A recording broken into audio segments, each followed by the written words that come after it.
Welcome, everybody, to the American Space Museum. I'm Marquette, and we're so glad that you've joined us today to stay curious. You know, for more than 20 years, the American Space Museum has been preserving the birth of America's space age right here in its delivery room, Brevard County, Florida. And behind me is one of the new technical companies, Firefly, and something that they're giving birth to here on the Space Coast, their Blue Ghost Moonlander. How big is it, judging by that picture? What's it going to do? When's it going to go to the moon? Well, I know my co-producer Marty Winkle's asking those questions. Hey, Marty, how are you? Doing good, Mark. How are you? Well, good. He's talking on our UCEC family microphone. We'll have Tom UCEC in the studio on Thursday to talk about his one phenomenal trip to the Bacanora Cosmic Drome to launch Norm Thagard to the Mir Space Station in 1995. Big shout out to you, Tom, for all you do for helping our program here. But how big is that, Marty, you think, behind me there? You may have figured it out, but is it, 10 feet tall? How many pounds does it take to the moon? Well, stay curious. You're going to learn all about that today as had lunch at the National Space Club and heard their CEO of Firefly, Bill Weber, talk about this great company that you think you know a little bit about a company, and then when you hear the CEO talk about it, you've learned from the horse's mouth. So even take my name tag off here that I went to the luncheon with there at the National Space Club. We'll talk about that in a minute. But that's what we're going to talk about on Stay Curious today is this company Firefly and what they're up to. They got some great concepts, Marty, and real forward thinking, and they're already booked up, though they've had one successful flight in October.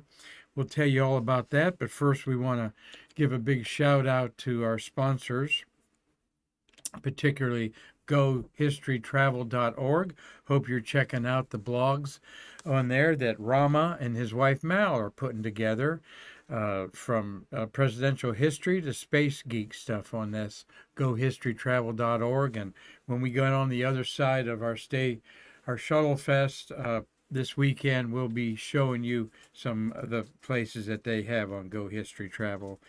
Thank you, Rama, Mal, and their son Bharat, for your contribution to Stay Curious.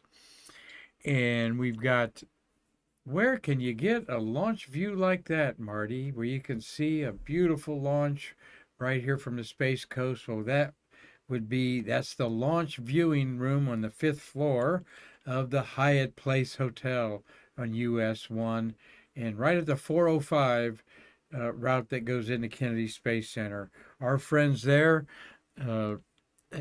helped us last year host Shuttle Fest. We're turning it into an annual event. So thank you, Rob and Dana, for your hospitality, and your whole staff for opening up the doors this Saturday for Shuttle Fest 2, April 15th at the Hyatt Place. Hit that QR code there if you're going to come to it and save yourself $5. $5 is $20 at the door. And if you're going to eat lunch, a box lunch, you can get one for $12 until tomorrow, maybe Thursday, when we put the order in for that. So we're very proud to have the documentary, The Base to Space, which is all about the mobile launch platform number 2 and its dismantling a year ago. We're going to have the contractor of that there, Mike Cotton. The director of this is going to be there. And we're going to premiere the movie have a screening at 1:15 in the afternoon. Where you have announced today, we're going to announce the third panel at 4 o'clock to end or conclude our Shuttle Fest. Look at these titans of the industry, Marty. Steve Lloyd is the Chief Developing Officer of All Points and their division Space Prep that is building a white room facility at Kennedy Space Center to process satellites and going to the moon, going to low Earth orbit, wherever, and then satellites coming back will be processed through the All Points Space Prep. Steve's going to talk about that. Rob Fabian and Via Space have been a friend of our museum for over a year. He's the Chief Operating Officer. This is, again, a company in parallel with Firefly we're going to talk about, wanting to to do things in low Earth orbit. Their niche is 3D printed plastic engines and rocket fuel. And we're going to conclude shuttle, as I understand it, is over the firing room. He has a lot of computer science education of leading the technical challenges of configuring that firing room for the Space Launch System to launch Artemis to the moon. I'm hearing, Marty, November of 2024, so we're well a year away from Artemis 2 being launched. But this Anton Kirawas is one of the managers that will have his finger on the pulse of that, and you can hear from him. We're going to live stream these on YouTube, American Space Museum, of course, the Facebook Live also. So proud to have these three titans of the industry participate in Shuttle Fest. We're going to have a morning panel of Nick Thomas, the excellent CNN reporter. He helped shape a 24-hour news cycle 30 years ago when CNN was coming on with that. And then Tom Usiak, our industry photographer, worked for a lot of great space magazines, a real pro. They're all going to talk about how they perceive the legacy of the shuttle era. And they all have three different ideas, I guarantee you that. And our 3 o'clock panel is going to feature world-renowned artist Chris Calley, and Ron Woods is pretty well-renowned too, as is Doug Forrest. Very unique artists that focus on one thing. Doug Forrest is an excellent pencil artist. He focuses on the Apollo program. Ron Woods was in the suit room, a suit tech in the Apollo era, suited up Neil and Buzz to go to the moon. And of course, Mike Collins, as well as the Apollo 8 and 15 crew. He has acrylics and watercolors that emphasize maybe just an Apollo glove laying on the table. Beautiful stuff Ron's got. And then, of course, Chris Calley, great partner of our museum. He has got some works of art here at our studio right here that arrived for him to show at Shuttle Fest. Chris will be on our show Friday, and I'll invite Ron Woods also to come in on Friday. And if Doug's in town, you can crash it too, Doug. Talk about Shuttle Fest on Friday, also with Mike Cotton on hand. So there I put all three of the panels together with our Shuttle Fest official photo, courtesy of Ann Miklos. Their beautiful rollout of STS-135. So also want to mention Bid Again Auctions is hosting, as always, our Saturday, April 29th Space Memorabilia Auction. A few items there. That Snoopy in great shape, Marty. You'll go for $300 easily. There you got a crew signed Apollo 12 moon badge there, and Pete Conrad signed it there. But this is just a taste of things on there, and we're going to talk about that for the next 2 weeks. But go now to American Space Museum, auctions at the top, or go to bidagainauctions.com, and you will find the links to go to where over 400 items are up for sale April 29th. Well, let me get a sip of rocket fuel here. We have a birthday of one of the pioneering astronauts of the shuttle program, Marty. Right there, Mr. Rick Houck. Happy 82nd birthday. Born April 11th, 1941 in Long Beach, California, but Frederick Hamilton Houck considers Winchester, Massachusetts, and Washington, D.C. to be his hometowns. He, of course, was the pilot for STS-7, the first 5-person crew that included Sally Ride. And Sally Ride always wanted her crew with her when they went out on public appearances after their safe STS-7 flight in 1983. Navy Captain Houck was commander for his second flight, that of Discovery 51A in November 1984. That was the first salvage mission of a satellite and repair it like the shuttle was supposed to do. And here's Rick in space. And then he commanded Discovery again on the return to flight STS-26 in September 1988, the first shuttle launch after the Challenger disaster 2.5 years earlier. What a weight on that commander's shoulder to make sure we continued our shuttle legacy, and we did for another 20 some years. Hauk was the senior astronaut of the 35 new guys and girls, all chosen to be part of the shuttle era.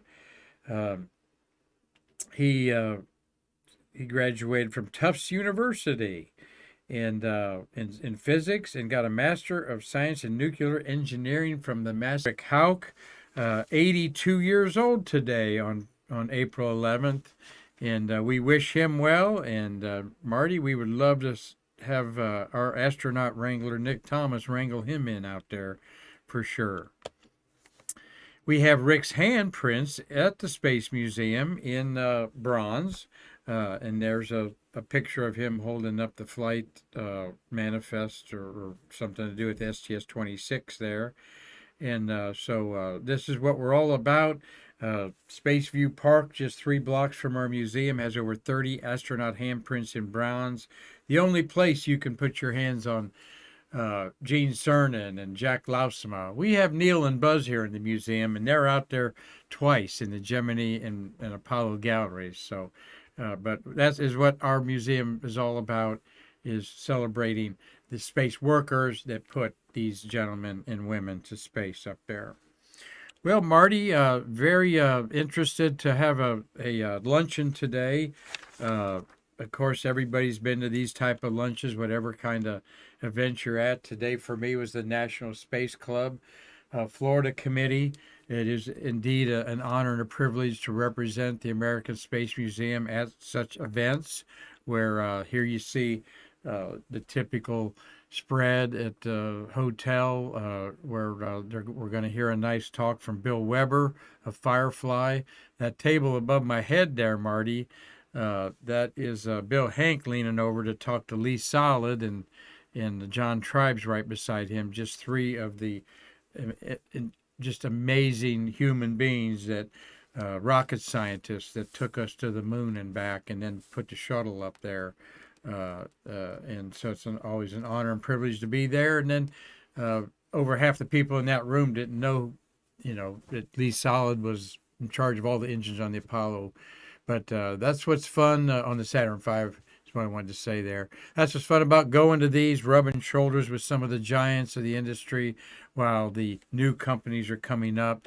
And boy, what a great talk we heard from Bill Weber, Chief Executive Officer of Firefly, and just briefly talked to him afterwards and said, I'm going to feature you on our Stay Curious show. He knew nothing about.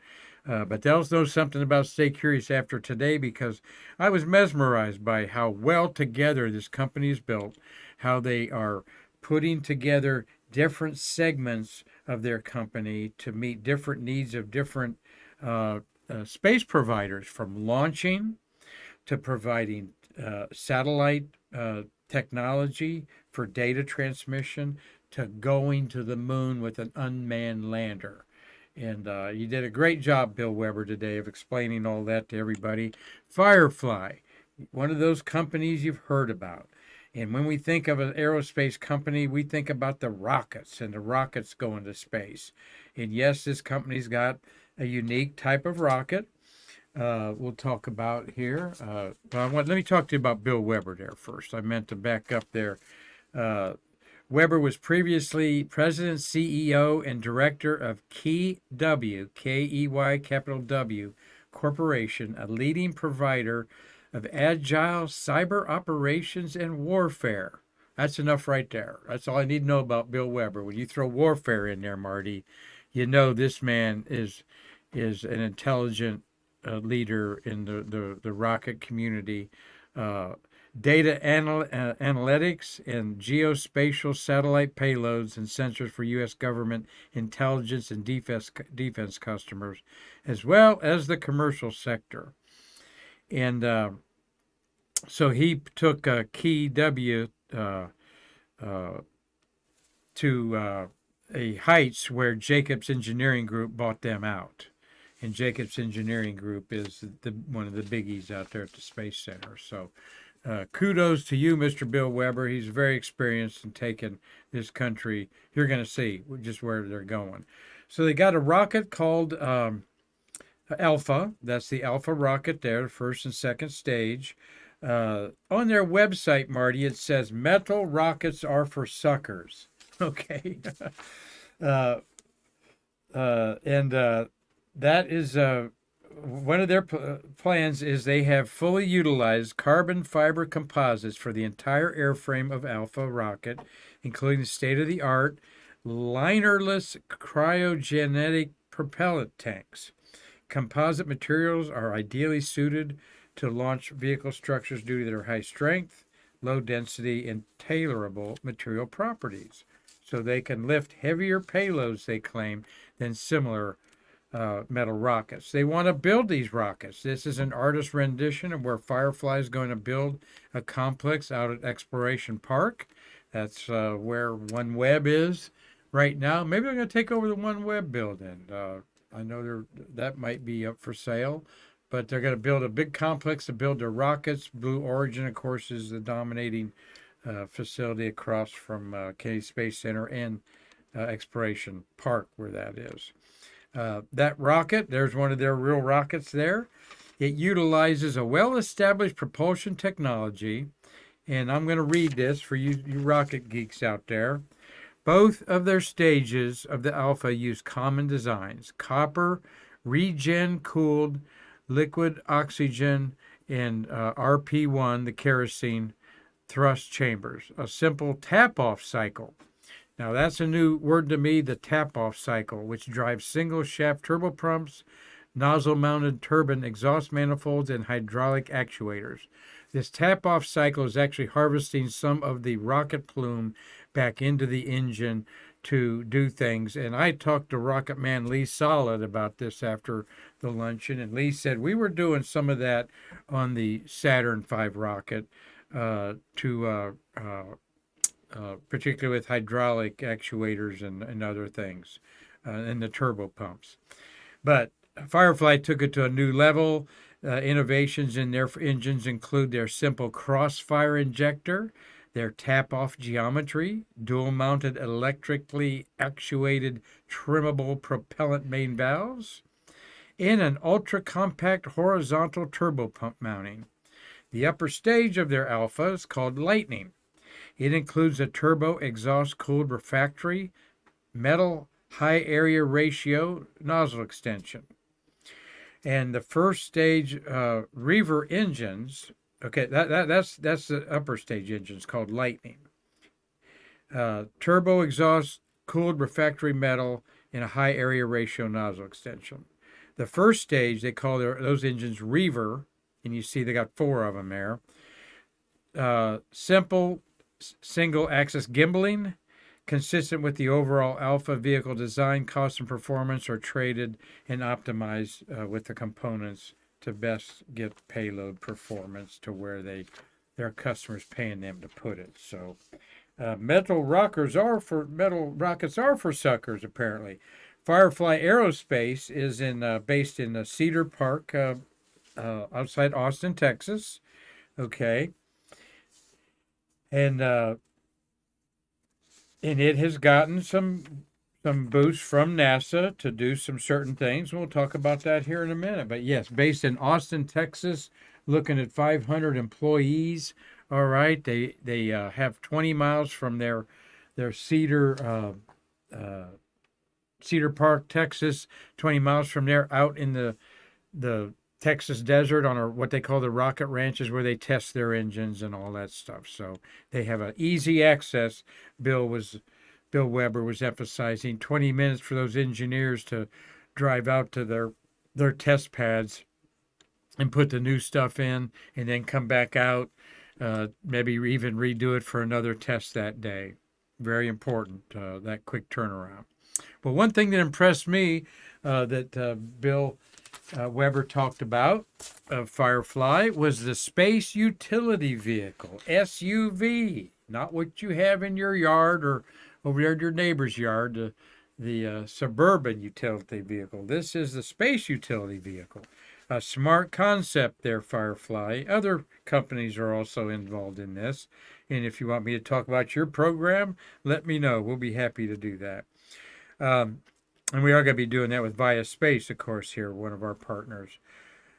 Space utility vehicle opens up orbits never before accessible with small launch vehicle alone. When paired with the Alpha rocket, the SUV can carry multiple payloads well out of low Earth orbit, LEO, to distances as far as the moon, providing propulsion, uplink, downlink services, and up to 2 kilowatts of solar power.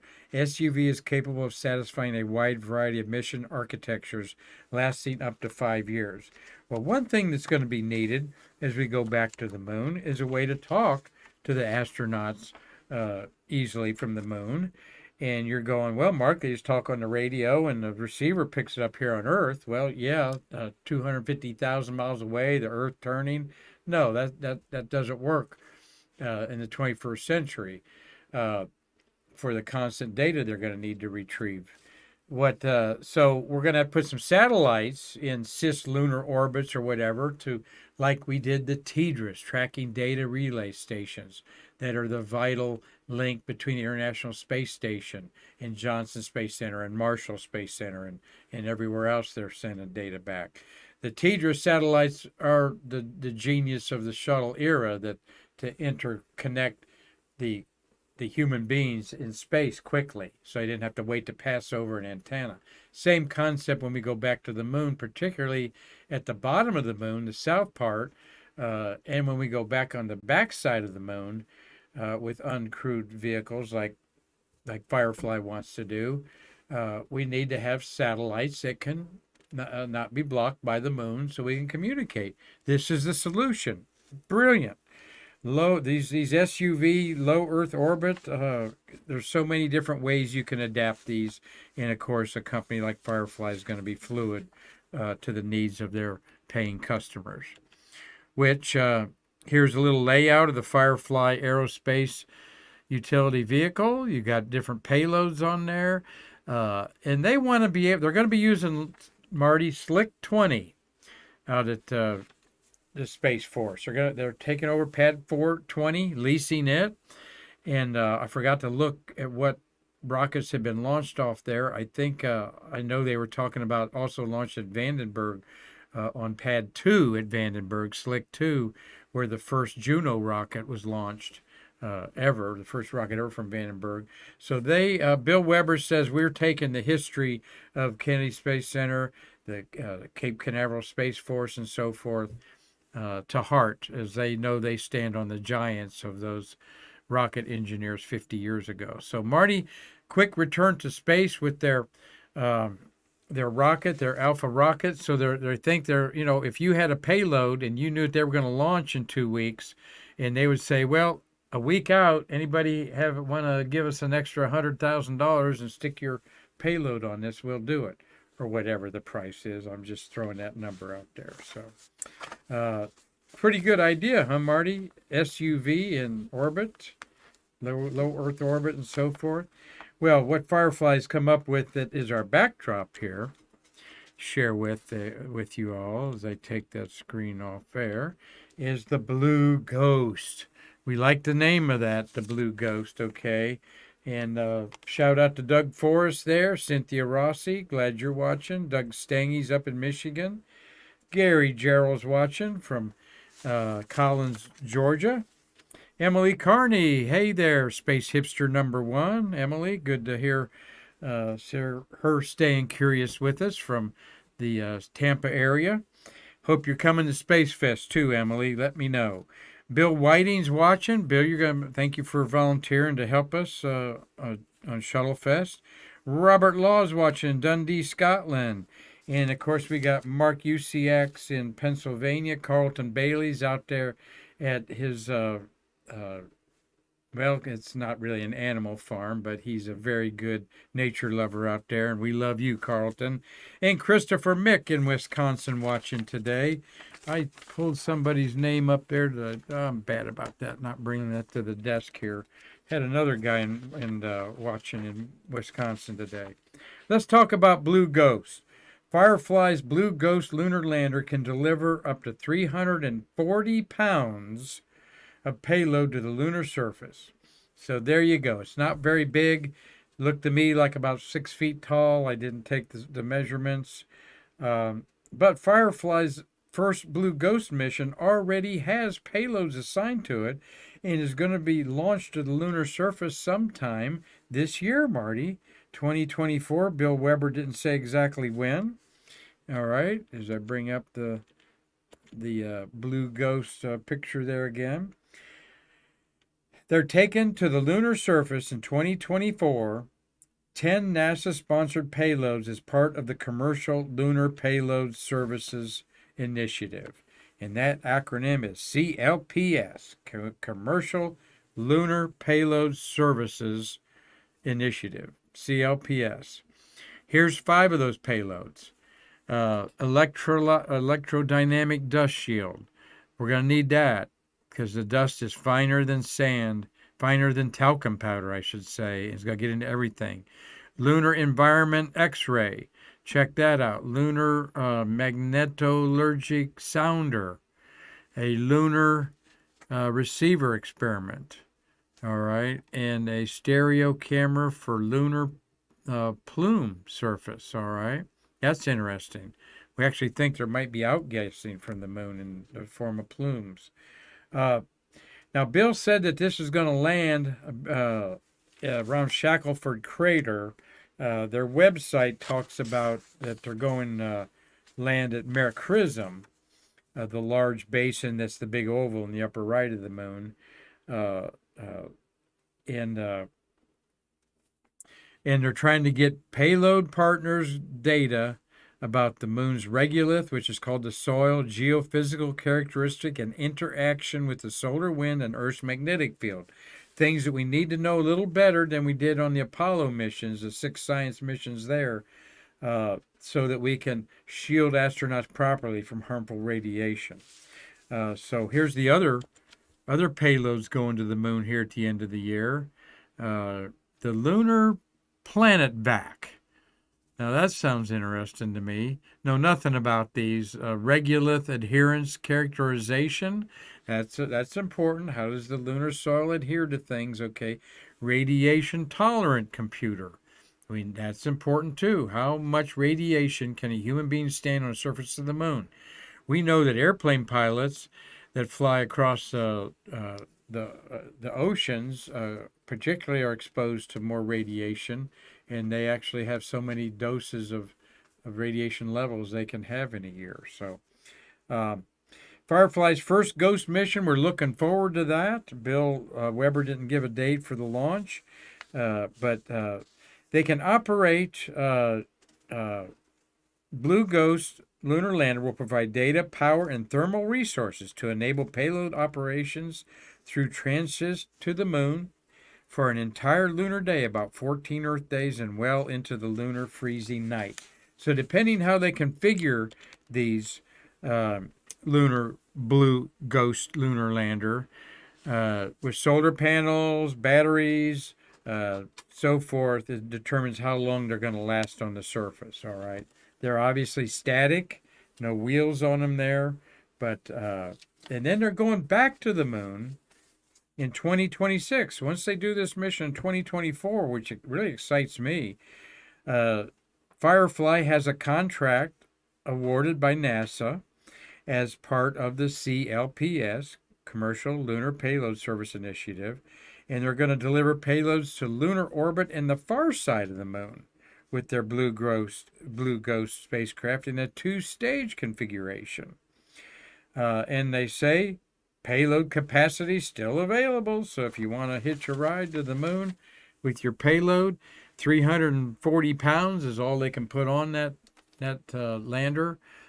Very interested, and we'll stay on top of that and find out more about Firefly, an up-and-coming company. Their first launch in October was a success. Bill Weber was talking about. I thoroughly enjoyed Mr. Weber, the CEO of Firefly.